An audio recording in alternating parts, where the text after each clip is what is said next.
अब बात करते हैं, does knowledge is encoded in only in word like format और there can be other ways of encoding. तो क्या जो हम ज्ञान है, जो नॉलेज है, इसको हम सिर्फ शब्दों में बयां कर सकते हैं या फिर इसके कुछ और भी तरीके हैं इनकोड करने के। Polity book for UPSC. School, I want you to imagine this right now. मैं चाहता हूँ कि आप ये चीज़ें अभी इमेजिन करने का प्रयास करें। I hope every one of you would have imagine something like this. आपने पॉलिटी की बुक एम लक्ष्मीकांत की देखी होगी, and this is not sponsored. And school, आपने अपना स्कूल याद किया होगा, या आपका जो दोस्त जहाँ जिस स्कूल में पढ़ता था वो स्कूल याद किया होगा। तो ऐसा क्यों हुआ?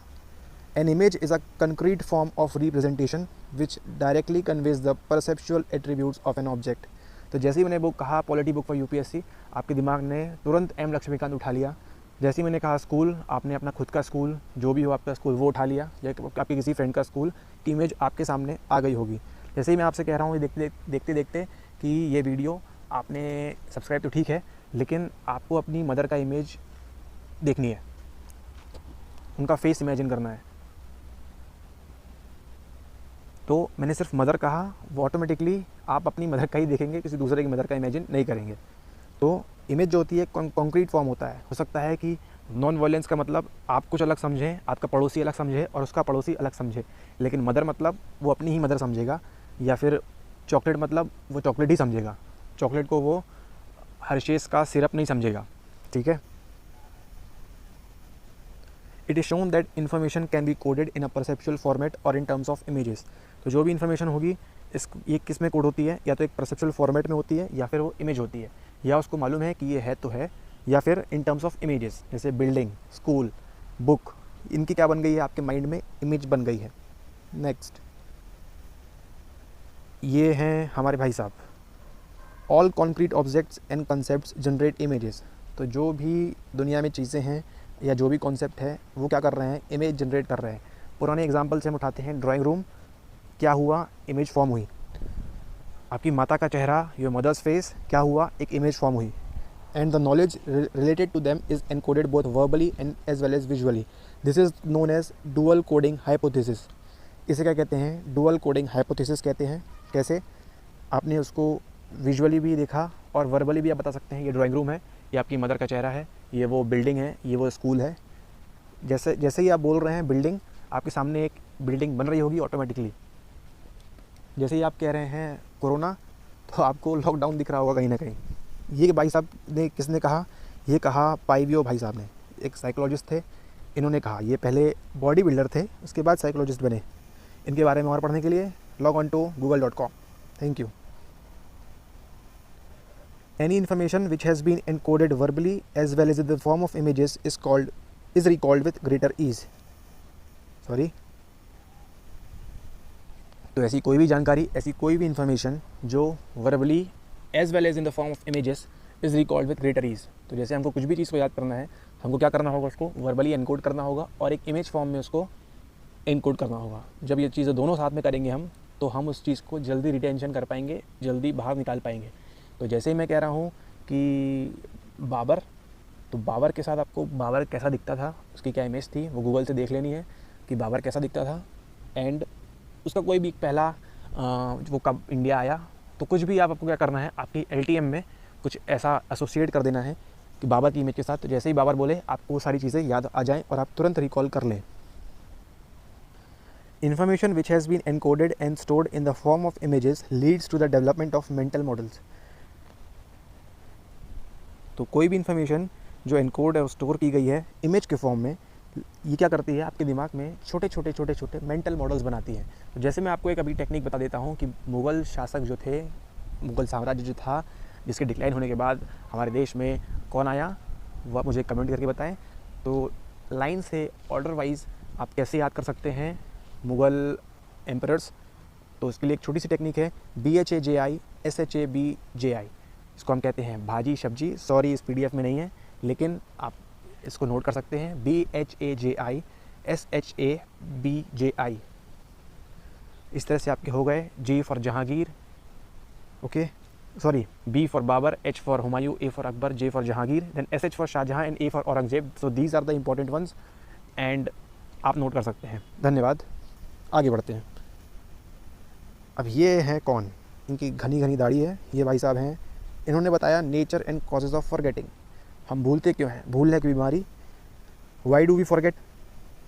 The first systematic attempt to understand the nature of forgetting was made by Hermann Ebbinghaus. Okay, तो ये भाई साहब हैं हरमन एबिंगहाउस, जर्मनी के थे,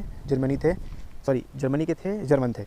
okay, who memorize list of nonsense syllables. इनके पास कोई काम धाम नहीं था, इन्होंने क्या किया, नॉनसेंस सिलेबल्स जैसे NOK, CKP, ZXS, DFR, इस तरह से इन्होंने कोई भी उटपटांग सिलेबल्स 15-20 याद कर लिए। And then measured the number of trials he took to relearn the same list at varying time intervals. इन्होंने क्या किया, 15-20 ऐसे नॉनसेंस सिलेबल्स याद किए।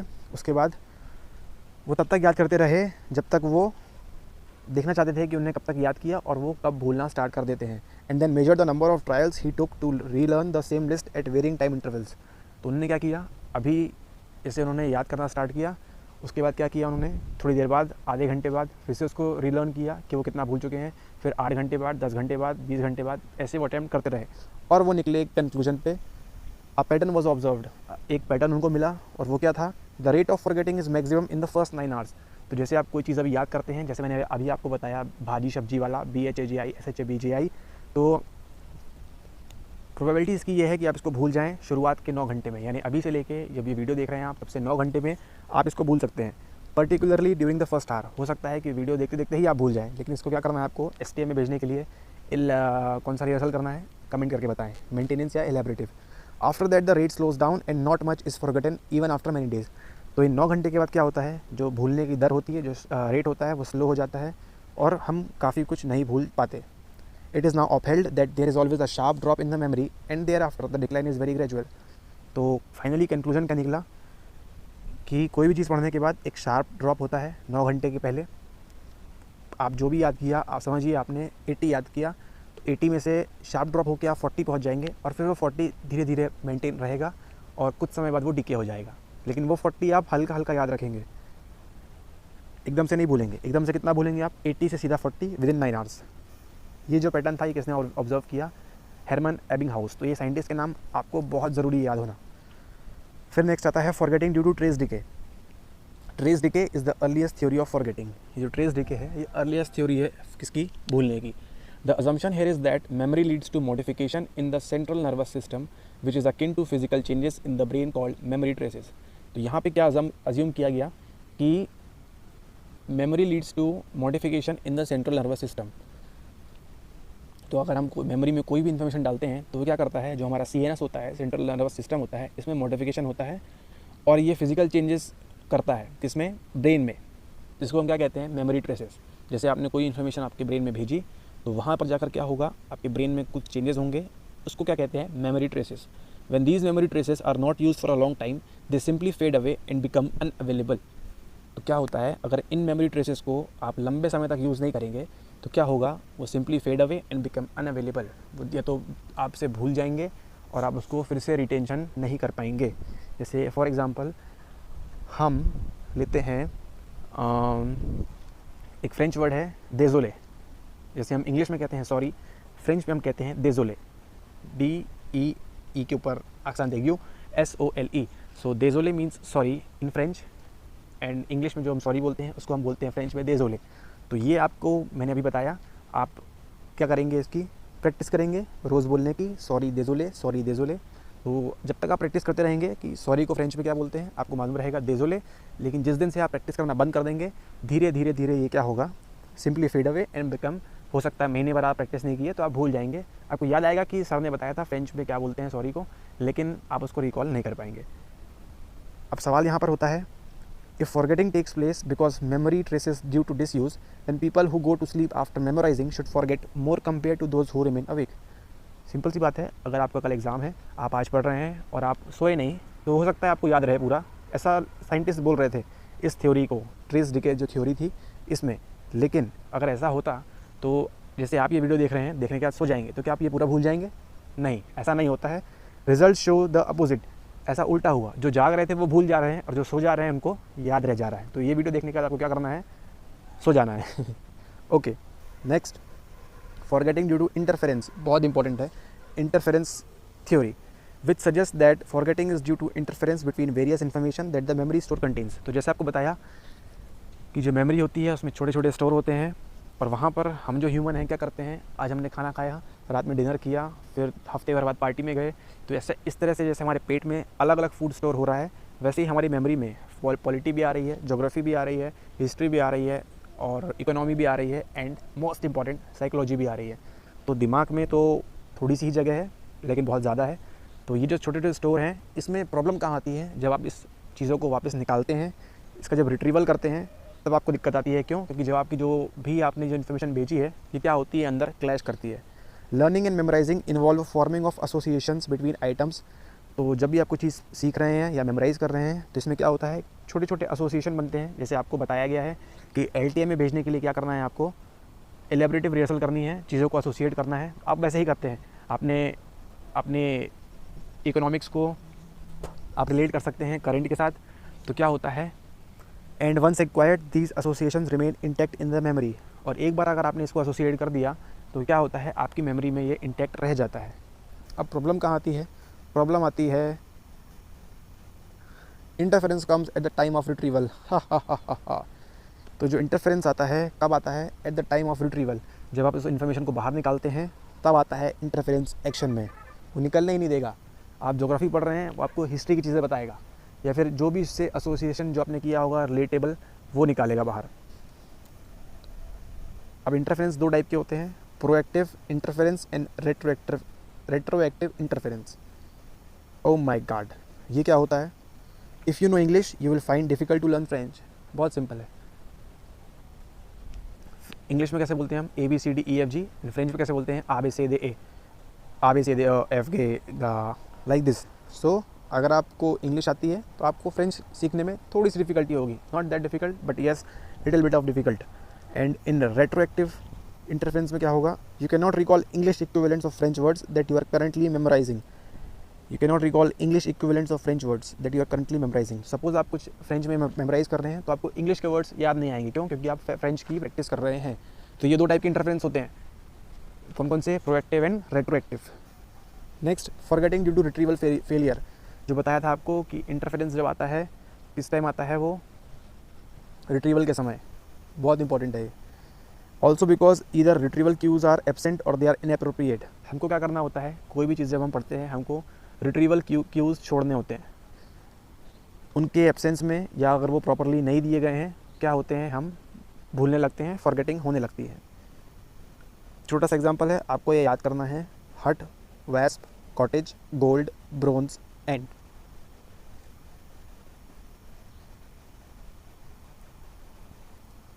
आपको ये चीज़ें याद करनी है और कल सुबह आप कमेंट कर सकते हैं यहाँ पर आके आपको कितनी चीज़ें याद हुई। हो सकता है पॉसिबली आप कल सुबह तक, अभी तो याद कर लेंगे 5-6 चीज़ें, लेकिन कल सुबह तक हो सकता है आप इनको याद ना कर पाएँ।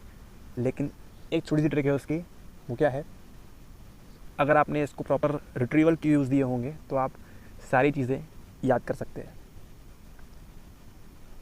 और वो कैसे, ये बताएंगे हम अगले एपिसोड में। आपको कमेंट ज़रूर करना है कल आके कि आपको कितनी चीज़ें याद रही। अब बात करते हैं इनहेंसिंग मेमोरी की। You want to know how one can enhance his her memory. आपको ये जानने की उत्सुकता होगी कि आप अपनी मेमोरी को कैसे बढ़ा सकते हैं। There are number of strategies for improving memory called mnemonics to help improve your memory. आप निमोनिक्स की मदद से अपनी मेमोरी बढ़ा सकते हैं और इम्प्रूव कर सकते हैं। अब वो कैसे, वो देखते हैं। Mnemonics using images require that you create vivid and interacting images of and around the material you wish to remember। तो अगर आपको याद करना है कि अकबर का लड़का जहांगीर था, तो आपको ये इमेजिन करना है कि अकबर ने अपने बेटे जहांगीर को बोला कि जाओ बेटा तुम पूरे जहां में घूम के आओ, पूरी विश्व में घूम के आओ। तो किसने कहा? अकबर ने कहा। अकबर ने क्या कहा कि जा बेटा, तेरे लिए पूरा जहां है हाजिर, तो जहां जहां जाएगा वहां वहां गिर करेगा। तो जहांगीर, अकबर का बेटा जहांगीर। इस तरह से आप निमोनिक यूज़ करके विविड इमेजेस बना के याद कर सकते हैं। निमोनिक्स यूजिंग इमेजेस, इसमें दो मेथड होती हैं। एक मेथड ऑफ लोकी, वो क्या होती है, in order to use this method items you want to remember are placed as objects arranged in a physical space in the form of visual images. इसमें क्या करना है आपको, helpful in remembering items in a serial order. तो loci की method में क्या होता है, जैसे आपको बोला है bread, school, tiffin box, lamp, Virat Kohli, bicycle, bike, truck, mango, dome, Italian, Spanish, circle, triangle, ladder, ant, stars, sun, इतवाल, इंडिया, तेलुगु, मलेशिया, सिंगापुर। अब लिस्ट तो ठीक है, 2-3 नाम तक ठीक थे, टिफ़िन बॉक्स, लंच, ये सब तक ठीक था, लेकिन जैसे ही ये इतनी सारी लिस्ट 15 से 20 हो गई, आपको आती है डिफ़िकल्टी, इसको याद कैसे रखना है। तो वहाँ हम यूज़ करते हैं मेथड ऑफ लोकी। इसमें क्या करते हैं, items you want to remember are placed as objects. तो जो भी आइटम आपको याद करने हैं, इनको एक फिजिकल स्पेस में आपको एक इमेज बनानी होती है, लेडर की इमेज, स्टार्स की इमेज, और इस तरह से इमेज बनाते बनाते आप क्या करेंगे, इनको सीरियल वाइज अरेंज कर लेंगे कि इस पहले ये देखा, फिर वो देखा, फिर ये देखा, ऐसे helpful in remembering items in a serial order. और फिर उसको आप अरेंज कर सकते हैं एक सीरियल वाइज। ये होती है मेथड ऑफ लोकी। अगर इस पर एक और डिटेल वीडियो चाहिए ज़रूर बना देंगे, नीचे कमेंट करके बता दीजिएगा। धन्यवाद। नेक्स्ट आता है keyword method.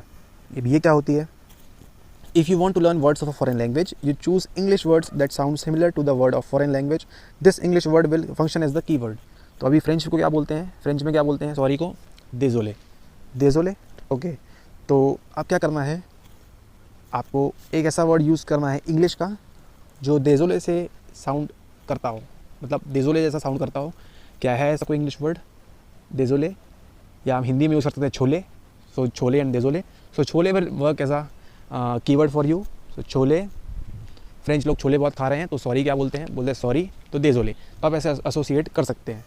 Next, mnemonics using organization, chunking, जैसा हमने पहले देखा था 1947, 1949 and 2004। Chunking can increase the capacity of STM. In chunking, several smaller units are combined to form large chunks. Apart from being a control mechanism to increase the capacity of short-term memory, chunking can be used to improve memory as well. तो आपको पहले ही बता चुके हैं video में कि chunking की मदद से आप कैसे याद कर सकते हैं, अपनी मेमोरी को इन्हेंस कर सकते हैं, इम्प्रूव कर सकते हैं। नेक्स्ट है mnemonics using organization, first letter technique. You need to pick up the first letter of each word you want to remember and arrange them to form another word or a sentence. आपको क्या करना है, कोई भी चीज़ दिया हुआ है, जैसे हमने बताया था बाबर, हुमायूं, अकबर, जहांगीर, शाहजहां, उसमें क्या किया हमने, सबका फर्स्ट लेटर उठाया, BHAJISHABGI। तो हमने क्या किया, सबका फर्स्ट वर्ड उठाया और उससे क्या बना दिया हमने, उससे बना दिया हमने एक वर्ड या एक सेंटेंस। जैसे VIBGYOR, violet, indigo, blue, green, आपको मालूम ही है, बचपन से पढ़ रहे हैं। तो क्या किया, विबग्योर बना दिया, आपको वो कलर्स ऑटोमेटिकली याद हो गए। In place of mnemonics, a more comprehensive approach to memory improvement has been suggested by many psychologists. In such an approach, emphasis is laid on applying knowledge about memory processes to the task of memory improvement. Psychologist ने क्या कहा, भाई ठीक है आप लोग mnemonics तो use करो, लेकिन क्या करो, आप नॉलेज अप्लाई करो अपना, इसमें about memory processes to the task of memory improvement. Emphasis किस पे दिया, नॉलेज अप्लाई करने में इन मेमोरी प्रोसेस पे, बजाय इसके कि आप निमोनिक्स याद कर लो। कैसे याद कर सकते हैं आप, engage in deep level processing. क्या करना है आपको, डीप लेवल प्रोसेसिंग करनी है। Craik and Lockhart have demonstrated that processing information in terms of meaning that they convey leads to better memory as compare to attending to their surface features.